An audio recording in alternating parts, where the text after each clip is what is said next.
Akui aja kita semua udah tahu bagaimana Kurama meskipun dia agak bajingan saat diperkenalkan pertama kali. Orang tua Naruto meninggal di tangan Kurama di momen ketika Naruto dilahirkan. Kurama mati ketika Naruto menyelamatkan everybody di Boruto. Sulit dipercaya dia benar-benar pergi. Tetapi apakah dia benar-benar pergi untuk selamanya? Yuk simak videonya sampai besok. Buat karakter-karakter yang udah dipendam di bawah batu adalah pengingat akan kematian itu hak adanya. Tetapi Kurama mati nggak dikubur. Kurama dinyatakan mati seperti yang diperlihatkan di arc Isshiki Resurrection. Kawaki melarikan diri dari Isshiki Otsutsuki dalam wadah Jigen pada saat itu. Dia tergeletak di kebun.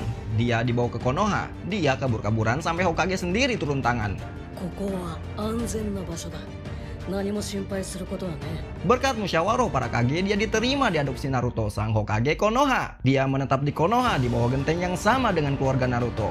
Karena Kawaki adalah wadah yang sempurna bagi Isshiki mulai menyiapkan cara licik untuk mengambil kembali Kawaki dalam bentuk Jigen, sehingga dia bisa menggunakannya sebagai wadah baru pengganti wujud Jigen yang tidak cocok. Dia diharuskan bertarung dulu sama tim 7, tapi tanpa Sakura mereka kalah. Setelah dikalahkannya, singkat cerita Kashin Koji yang dikenal sebagai klon Jiraiya muncul dan memaksa Isshiki keluar dari wadahnya. Jigen dibakar dan muncullah penampakan asli Isshiki, sehingga jam mulai berdetak sampai kematian Isshiki bisa diperkirakan. Dia punya waktu 3 hari agar tetap hidup.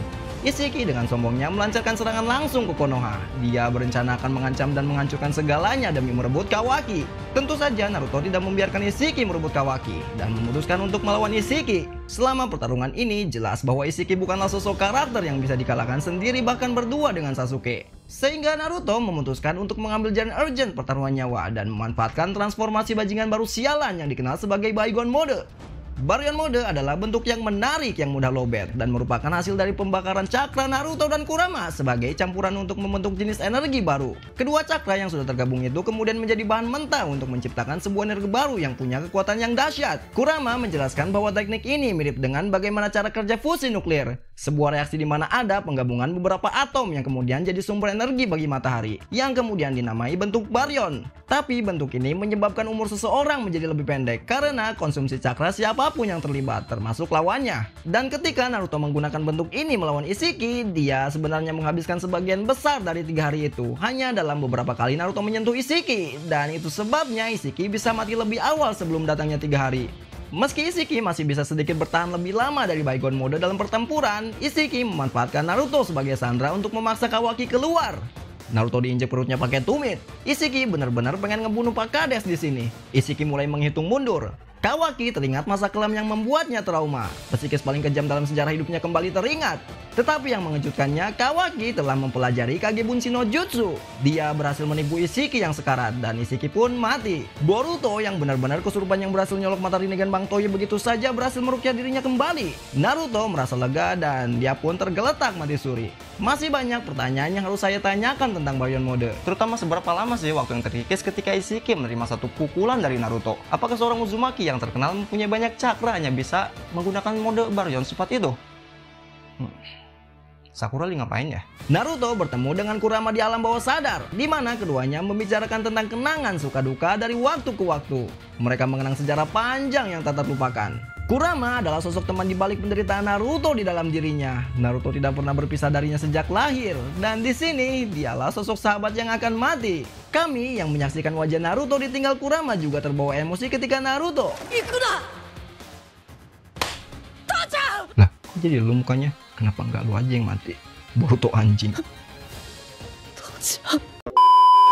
Alright, let's make it clear. Inilah bahasan beberapa ide yang bisa membantu yang mungkin dengan adanya teori ini Kurama setidaknya bisa kembali suatu saat nanti. Rekonstitusi. Percaya apa enggak, Kurama bukanlah monster berekor pertama yang pernah mati. Isobu pernah mati dan hidup kembali. Pertama kali ketika Rinohara ditangkap oleh shinobi desa kabut. Pasalnya upaya ini dilakukan Madara untuk mengancam Konoha. Isobu disegel di dalam Rin sehingga Rin membiarkan Kakashi menyodoknya demi keselamatan desa. Ini juga menjadi alasan mengapa Obito berubah ke sisi gelap. Kedua kali Isobu mati karena disegel di dalam Yagara dan Yagara terbunuh. Dengan adanya kasus ini, apakah Kurama juga bisa hidup kembali? Kurang yakin. Monster berekor adalah mereka yang terbuat dari cakra. Meskipun mungkin permasalahannya adalah waktu yang dibutuhkan monster berekor untuk bangkit kembali. Mungkin dengan teori konstitusi bisa-bisa aja terjadi di serial Two Blue Vortex suatu hari nanti. Masih ada sisa cakra. Seperti kasus Sora, dia adalah seorang yang memiliki cakra Kyuubi. Cakra itu didapatkan dari sekumpulan energi jahat Kurama. Saat Kurama menginvasi Konoha, terdapat oknum jahat yang sengaja mengumpulkan energi itu dan memasukkannya ke dalam tubuh Sora. Dia bisa berevolusi layaknya Jinchuriki asli. Meskipun ini filler, tapi itu tidak begitu penting bagi Kishimoto Sensei. Kishimoto sudah biasa mengkanonisasi banyak hal yang sebelumnya dianggap non-canon seperti Blood Prison, dan sebagian besar anime Boruto yang dianggap sebagai filler, tapi juga dianggap canon di manga. Jadi siapa tahu, mungkin aja arc Sora juga dianggap canon. Kalau itu benar, itu berarti Kurama masih memiliki sedikit energi yang tersisa, dan jika energi itu dimodifikasi atau dikembangkan sedemikian rupa, mungkin itu bisa digunakan semacam regenerasi buat Kurama. Membuat Kurama baru. Kurama terbentuk ketika Hagoromo membagi semua cakra dari ekor 10 dan membentuk 9 binatang berbeda. Salah satunya adalah Kurama.